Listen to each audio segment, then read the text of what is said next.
দুই বাংলাদেশি অবৈধ অনুপ্রবেশকারী সহ গ্রেপ্তার এক ভারতীয় দালাল। নদিয়ার ধানতলা থানার অন্তর্গত আড়ংঘাটা এলাকায় দুই অনুপ্রবেশকারী বাংলাদেশি মহিলা এক দালালের মাধ্যমে গা ঢাকা দিয়ে লুকিয়েছিল। গোপন খবরের ভিত্তিতে ধানতলা থানার পুলিশ বিশেষ অভিযান চালায় ওই আড়ংঘাটা এলাকায়। শেষটায় ওই দুই বাংলাদেশি মহিলাকে খুঁজে পায় পুলিশ এবং তাদের গ্রেপ্তারও করে। ধৃত দুই বাংলাদেশি মহিলার নাম আয়েশা বিবি ও ইয়াসমিন বিবি। এছাড়াও ধৃত ওই ভারতীয় দালালের নাম তপন দাস। ধানতলা পুলিশ সূত্রে জানা যায়, গতকাল ওই বাংলাদেশি দুই অনুপ্রবেশকারী মহিলা ভারতীয় দালালের মাধ্যমে ভারতে প্রবেশ করেছে। এরপর ওই দালালের সহযোগিতায় আড়ংঘাটায় গা ঢাকা দিয়েছিল ওই দুই বাংলাদেশি মহিলা। তবে পুলিশ অবশ্য অভিযান চালিয়ে গ্রেপ্তার করেছে ভারতীয় দালাল সহ 3 জনকেই। জানা যায়, ভারতীয় ভূখণ্ডে প্রবেশ করার পর মুম্বাইয়ে যাওয়ার পরিকল্পনা করেছিল ওই বাংলাদেশিরা।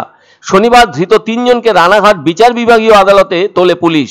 অন্যদিকে আরও যারা বাংলাদেশি অনুপ্রবেশকারী ভারতীয় দালাল চক্রের সাথে যুক্ত হয়ে বেআইনিভাবে কার্যকলাপ করছে, তাদের ধরতেই এখন থেকে বিশেষ অভিযান চালাবে পুলিশ।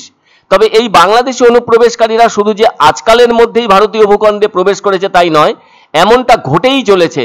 তার সবচেয়ে বড় কারণ হিসেবে অনেকে বলে থাকেন, এই বাংলার সাথে বাংলাদেশের মধ্যে আন্তর্জাতিক সীমানা যে আছে, তাতে আজও বেশ কিছু জায়গায় কোনোভাবে কাঁটা তারের বেড়া নেই, খোলা সীমানা। ওখান দিয়েই বাংলাদেশিরা ভারতের ভেতরে প্রবেশ করে চলেছে ভারতীয় দালালের মাধ্যমে। যেমন দিন 7 আগেও মুর্শিদাবাদেও বাংলাদেশিদের অনুপ্রবেশ ঘটেছে, তার সাথে যুক্ত আছে ভারতীয় দালাল।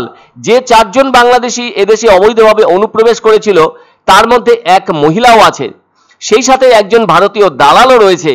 ওই 12ই এপ্রিল মুর্শিদাবাদের রানীনগরের হাড়ুডাঙ্গা গ্রামের কালী মন্দির এলাকা থেকে তাদের গ্রেপ্তার করেছে পুলিশ।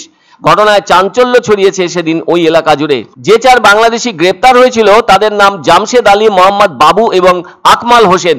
এদের প্রত্যেকের বয়স 26 থেকে 27 বছরের মধ্যে। এদের মধ্যে জামশেদের বাড়ি বাংলাদেশের চাঁপাইনবাবগঞ্জ জেলার ধুলাউড়ি গ্রামে। অন্য দুজনের বাড়ি বাংলাদেশের চাঁপাইনবাবগঞ্জের নাজিপুরে। তবে ধৃত বাংলাদেশি মহিলার নাম প্রকাশ্যে আনেনি পুলিশ। আর ভারতীয় দালালের নাম শরীফুল ইসলাম শেখ। এর বাড়ি মুর্শিদাবাদের রানীনগরের শিবনগরে। পুলিশ সূত্রে আরও জানা গিয়েছিল, চোরা পথে দালালের সাহায্যে বাংলাদেশিরা ভারতে প্রবেশ করেছিল। তবে কোনোভাবেই ওই 4 জন পাসপোর্ট, ভিসা বা এ জাতীয় কোনো বৈধ কাগজপত্র দেখাতে পারেনি। পুলিশের দাবি, অনুপ্রবেশকারীরা জানিয়েছে তারা ভারতীয় দালালের সাহায্যে বাংলাদেশ থেকে ভারতে প্রবেশ করেছে। আরও জানা গেছে, শিবনগরের শরীফুল ইসলামের সহায়তায় কাজের খোঁজে ভারতে অনুপ্রবেশ করেছিল তারা। তবে এদেরকে টাকা পয়সার বিনিময়ে ভারতীয় দালাল নিজেদের বাড়িতে আশ্রয় দিয়ে পরে অন্যত্র যেতে সহায়তা করেছিল। সেই সহযোগিতা কি শুধুমাত্র কাজের জন্য ভিন রাজ্যে পাঠানো, নাকি অন্য কিছু, বিষয়টা তদন্ত করে দেখছে পুলিশ। পাশাপাশি ধৃতদের বিরুদ্ধে অবৈধভাবে অনুপ্রবেশের মামলা দায়ের করেছে পুলিশ।